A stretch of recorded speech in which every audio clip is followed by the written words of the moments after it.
So, I am a music major, and part of that degree is this class that's kind of like a world music type class, where you learn about different cultures and different instruments and stuff. It's a super cool class. It's like a lecture, so not super in-depth, but like, it's a cool class. I like it. And a big part of that class is this project where we have to make an instrument. And there's like an approved list of stuff we can make. But then one day in class, he was talking about folk music, and he mentioned the mountain dulcimer, which is this instrument that you play on your lap.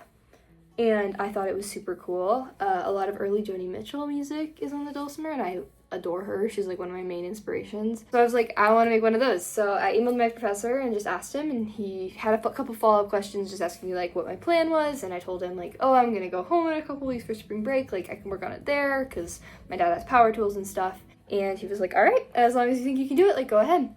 So this will be me kind of documenting that process, and at the end we'll see how it turns out. For this process, I was using this tutorial from Autodesk Instructables.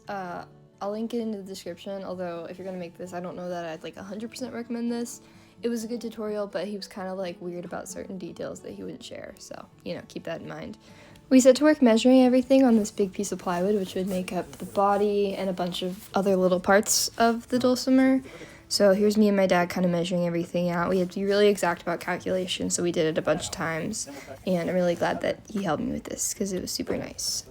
After we finished measuring everything, it was time to saw the piece of plywood in half twice, so make it into quarters, and then from there we would saw the exact measurements, like in shape of the body. Then we just took those pieces that we sawed and sanded them down so they were nice and smooth on both sides, and we ended up with two pieces that looked like this. Once I got all the pieces taken care of and cut out, it was time to glue them in place. So here's me doing that. I ended up getting wood glue in my hair because I was stupid, but whatever. We also put this little piece in there. Remember it because we're gonna accidentally break it in a couple minutes. Then it was time to make the sound holes in the top of the body. You need a couple, normally 3 or 4, and for the bottom 2 I wanted them to be fun, so we sketched out this little moon and star design and then cut them out. They look a little wonky, but I still think it's really, really cute. Then we glued that top part on. Sorry, so much of this video is in portrait mode. It's not my fault, my dad really likes portrait mode, but we set it there and then we put some clamps on it to keep it there, and then it was time to make the fingerboard. After measuring and cutting the piece of wood to be the exact length we wanted, we ended up drilling this little groove into the bottom, which is like basically to help sound go into the top part of the body. We ended up also cutting holes into the body, which is how we ended up breaking that support beam. Next, it was time to actually shape the fingerboard to look how we wanted, and this is where I have beef with this tutorial, because the tutorial just says, do whatever you want. I did this, you can do whatever you want, and it gives no measurements whatsoever for like what you actually have to do, which was a big struggle for us because we had to just kind of make it up as we went along. So what we ended up doing was cutting these little holes in both sides by picking the measurements and then sawing little tiny slivers of it. Then we would whack those out with a hammer, which was a super fun process. I really loved that part. And then sanding it down to be super smooth on both ends. One side would have the tuning things in them, and then the other side would be where you strum. Our final action of the day was just setting this part on top of the first part we made, just to remind ourselves that this was going to be an instrument eventually. I look so much less fancy than I do in the first clip. Shoot. So that was the end of day 1, and then I had like a week because my dad was going on a business trip for most of my spring break, so he would not be there to help me with it, and the last part was like the most intricate part, so I knew I didn't want to work on it without him. So I had like a whole week to myself. So what I did the next day was I went to the craft store and I bought some paint. I thought about just staining the wood, but I decided I wanted to do like a fun design because, you know, might as well. If I'm making it myself, I might as well come up with something a little more exciting than just like brown. So I decided to do like an aquatic theme. I don't know why, I just love the aquatics. I'm pretty sure when I get a tattoo next winter, I'm gonna get like a sea creature of some sort. They're super cool. So I sketched a bunch of little things. There's like a whale, there's a hermit crab, there's a mermaid, a couple other things, and then painted those.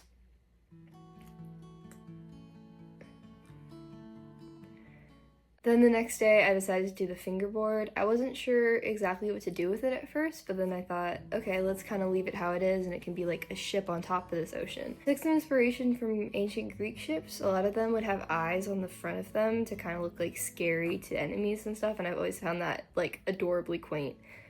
I sketched a little eye on either side as well as a couple other things. There's a little seashell on one side and a crab on the other. And then painted that, let that dry, and I was done with that for the week. A trip to the zoo and a song cover later, my dad was finally back from his business trip, so it was time for us to do the most important part of this whole process, which was adding the strings. This would make it actually functional. First of all, we drilled holes in the fingerboard where we would put the tuning pegs. We kind of just eyeballed this because, once again, the instructions didn't tell us what we were supposed to do, and I kind of wish we hadn't because we ended up needing to drill an extra hole because there wasn't space. Fun hole for a character. The next thing we made was this little bit made from scraps from the plywood that we'd put in the neck at the start of the frets, and then we started measuring out where the actual frets would go. This was one of the most stressful parts of the whole thing because if the frets aren't in the right places, then the instrument won't play in tune or play at all. So we measured it a bunch of times and then finally just decided, it has to be done. We used this little saw to make tiny divots for the fret wires to go in and then pounded them in with a hammer over a wood block. The tutorial said we wouldn't need to glue them or anything, but we ended up doing it just to be safe because they weren't really sticking like we wanted them to. Then we glued the body onto the fingerboard and set it with these zip ties, and I would take that back to college with me. We didn't want to put the strings on before it was fully dried because that would just make everything easier, so even though my dad had helped me with basically every step of the process, he would not finish that part with me. I will say, if there's one good thing to come out of this project, because it still hasn't been graded yet, so I don't know if I got a good grade, but the best thing about it was that I got to spend a lot of quality time with my dad. He's very busy with work, and it was really nice to be able to hang out with him. So I drove back to college, and a couple of days later, it was time to put the strings on. Hello, it's been a couple of days. I'm back in college, and it's Tuesday, but I'm going to do the final step of this, which is putting on strings. And then we'll see if it sounds good or if this was a huge waste of time.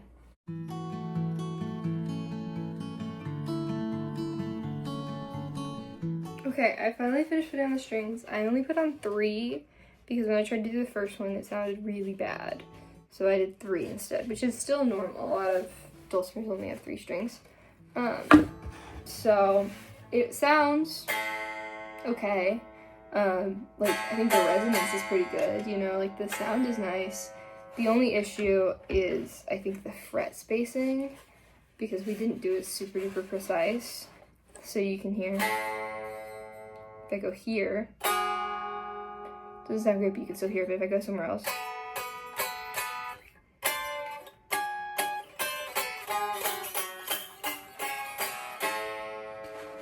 It sounds nice here.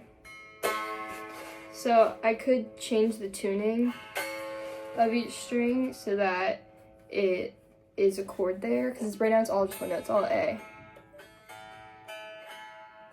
So I could change it to be a chord, and then if there's any song that's just one chord, I could play it for that. So it still has a use, and I love it. I'm really happy with how it turned out. I think it was a tricky project, so for how hard it was, I think it's really great. So yeah. I sent that video to my dad, my grandpa, and my great uncle because I was going to send it to my dad, but my grandpa and my great uncle are both really into music, and I was really excited to hear their feedback on it. It was really fun to talk to them about it. I guess I should do a conclusion now. First of all, the big question, is this a professional grade instrument that I will use in my musical career? No, probably not. It doesn't sound that good. I can't do much with it. I tried to write a song based on the notes that were available to me, and it's too hard. Maybe eventually I will, but I don't really see myself using it in any meaningful capacity. However, was this project worth it? Totally. It was super duper fun.